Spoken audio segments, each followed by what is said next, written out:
Hello Lodi Boys and Siswams! Finally, nandito na tayo sa Kainan, Mukbang and Food Days! Nakakabusog ng tour na to dahil may mga pa-free taste sila. Siya nga naman tuwan-tuwa mga friends natin dahil kahit sila nag-enjoy din. Welcome sa aking part 6 ng aking Hong Kong Tour Day 2! Okay, next stop guys. Punta tayo sa isang jewelry shop, yung jewelry factory. So, syempre ano gagawin natin pag jewelry factory, di ba? Titingin lang tayo ng jewelry kasi wala pa tayong pambili. Joke lang. Meron siyempre, may pambili tayo. Meron lang. Wala nyo masamang mangarap. Next stop namin, pasalubong center daw. Alam mo kung saan ako excited. Mayroon daw mga free taste, di ba? May free taste daw eh. Egg tart, tapos merong may burger daw, may pizza, gano'n. Hindi ko rin alam kung gumagalaw yung elevator. Malam mo, kinulong lang kami dito. Tour tayo ng mga binibentang kondo. Kasalukuyan po, naghahanap po talaga kami ng kondo. Ako po yung magbebenta. At ang inyong pinaka-cute na tour guide ay hindi na naman mapigilan sa pakipag-usap sa mga tao. Syempre, ano pa nga ba kung hindi tumawa lang sila ng tumawa. Kaloka, ginawa akong host/clown, Diyos ko. Okay, so sino na po sa inyo ang nakabili sa HKJ? Taga saan po kayo, sir? Sa Tondo. Sige po, isa-isayin natin, Tondo. Sige po, taga saan kayo ate? Ay, magkakasama kayo. Ay, grabe.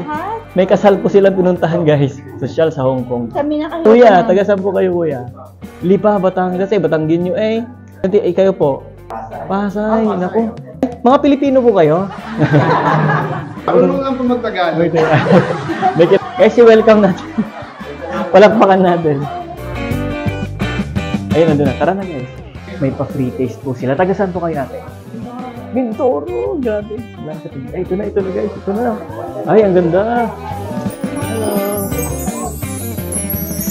Wow guys, in fairness na walang pagod at gutom namin sa biyahe ng bumuhat sa amin ng mga nakadisplay dito sa pasalubong center. Napakamakulay, ang cute ng mga stuffed toys, ano pa mga keychains, madami pang iba. Ay, ito na. Guys, pagkain! Heaven talaga! Lakas makapatay gutom ni Slapsoy ang pagkatakam namin. Fish skin, nori, pusit, hopya, candies. Kakaloka, ang sarap! Yun guys, halos dito kami lahat nagkumpulan sa may pagkain. Gutom kami guys kasi siguro sa amin hindi pa nagbe-breakfast dito. Nag-breakfast na kayo ate? Sarap. Anyone like to try hopya? Hopya! Wala sa Pilipinas yan. Hopya. Hopya.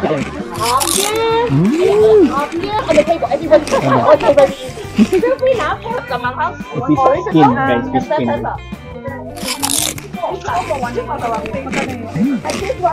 Ano nila? Kuya, hello ka na dyan. Hi. Ayan, mga potato crackers, squid flakes, iba't ibang version ng nori and seaweeds, green peas, o sige, lamon lang! Ito na tayo. Kung bibili naman tayo, may karapatan tayong mag-mukbang. Di ba, te? Marinig tayo naman.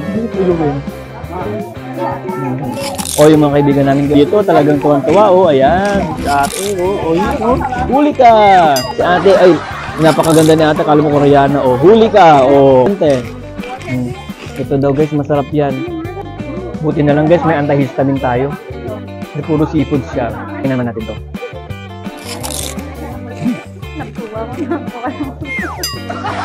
Lutog na daw siya. O, tama, hindi ka nakakain ka. Parang tayo ng kambing. Ay, grabe ka. Kung talo. Anyway, alas na tayo sa food.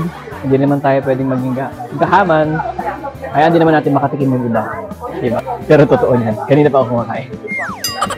Guys, iba talaga nagagawa ng free taste. Mapapabili ka talaga.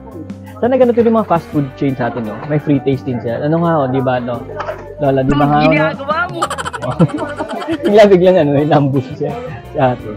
Nakasama ko na, mga taga-Pilipinas din, mga magkakapatid na sa US, ganyan sa sina ate, ayan. So, kamusta naman, guys, yung pagkain natin? Busog na tayo.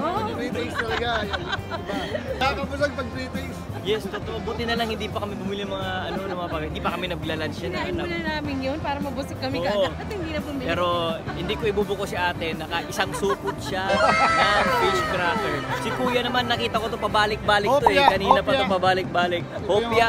Ito, isa din to si ate. Madami din tong nakain. Oh. Ito din. Busog kami. Busog na po. Siyempre, dami na. Di, mga to kasi guys. Sila guys ay bumili naman sila. Nabudol kayo ng ano? Ay, guys, medyo pricey din naman kasi siya. Pero sabi nga na kanina, reasonable naman yung price. Yeah, and don't calculate your... Calculator. Don't use your calculator. Tama nga naman yun. Maganda yun. Don't calculate your calculator. Your calculator. Oh, sige. Mag-hi naman na kayo dyan. Mag-shoutout kayo dyan. Oh, dali na. Makakarating to sa iba't ibang panig ng Wow, hello po. ng tondo. Tondo lang po tayo. Sige. Next stop, magkakahiwalay na kami pero may mga ibang kaming kasama sa Disneyland din ang punta nila. So, excited na kami. Tamang-tama lang guys, kahit hindi siya isang whole day kasi for sure mapapagod ka doon. Nanggaling na ako doon. May binalikan lang ako doon kasi meron akong babayaran na utang. Meron pa akong hindi nabayaran guys. So, ayun, update kita. Mamaya papunta na kami doon. Bye! Finally, touchdown Disneyland at ilan sa mga kasamahan namin sa day tour ay sa Disneyland din ang punta nila. Kanya-kanya mga gadgets, pang vlog, and pictorials syempre. OMG, napaka-nostalgic talaga. The food is also giving, char. And the iconic and legendary castle na sobrang ganda guys, grabe. For your inquiries sa travel and tour packages, don't forget to like and follow and message Aluncino Travel and Ticketing Services. See you guys sa next part na aking vlog. Bye-bye!